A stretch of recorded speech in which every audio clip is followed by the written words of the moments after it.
The following video talks about subject matter that some may find disturbing. Viewer discretion is advised. This isn't a horror film. This isn't a script. This is real. And it happened behind a closed door in Sheffield. August 2023. Flat 7 on Bowshaw Close. Quiet, unassuming. The kind of place that blends into the background, invisible until the unimaginable happens. Inside that flat, 60-year-old Stephen Koszyczarski, a soft-spoken man with no known enemies, became the victim of a crime so grotesque, detectives say it redefined the meaning of cruelty. His attackers, to women who not only carried out the abuse, but filmed it, seemingly without a shred of conscience. Meet Zoe Ryder and Nicola Lethbridge. Not your average pair. Friends. Accomplices. Enablers of each other's worst instincts. That part's still debated. But what's known is chilling. On August 9th, they entered Koszyczarski's home under the pretense of justice, accusing him of being a pedophile, a claim never substantiated and proven to be entirely false. What followed was not justice. It was sadism. They didn't just hurt him, they terrorized him. 22 separate injuries. They mocked him, degraded him, and threatened to mutilate him with scissors. One line captured in the video they filmed themselves says it all.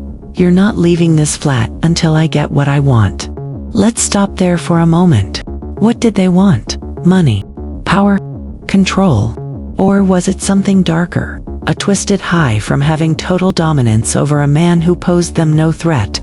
Stephen managed to call an ambulance after they left.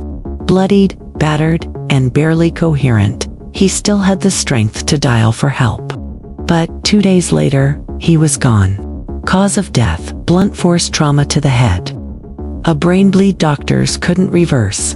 At trial, prosecutors laid it bare. This wasn't a frenzied attack. It was orchestrated. Recorded, replayed. Investigators uncovered mobile phone footage that showed the full horror. When the footage played in court, seasoned professionals reportedly looked away. Judge Sarah Wright didn't mince words. This was a brutal, heartless, and despicable attack. You showed no remorse. You mocked him as he lay there dying. Both women were high on drugs and likely alcohol during the attack, a cocktail that didn't cause the evil, but certainly amplified it. And while that might sound like a plea for leniency in some courts, Judge Wright saw it differently. She sentenced them both to life in prison, with a minimum of 26 years before parole is even a possibility. But the question lingers: why? Why record it? Why accuse an innocent man of such a devastating crime? Why the need to humiliate and torture a man who, by all accounts, lived a quiet life? According to Detective Chief Inspector Tom Woodward, Stephen kept to himself. He wasn't a threat to anyone. And he didn't deserve this. And he's right. This wasn't a man involved in crime. There were no hidden secrets, no double life. He was a retiree, a private citizen. And in the end, he became the center of a real-life horror story that will haunt the city of Sheffield for years to come.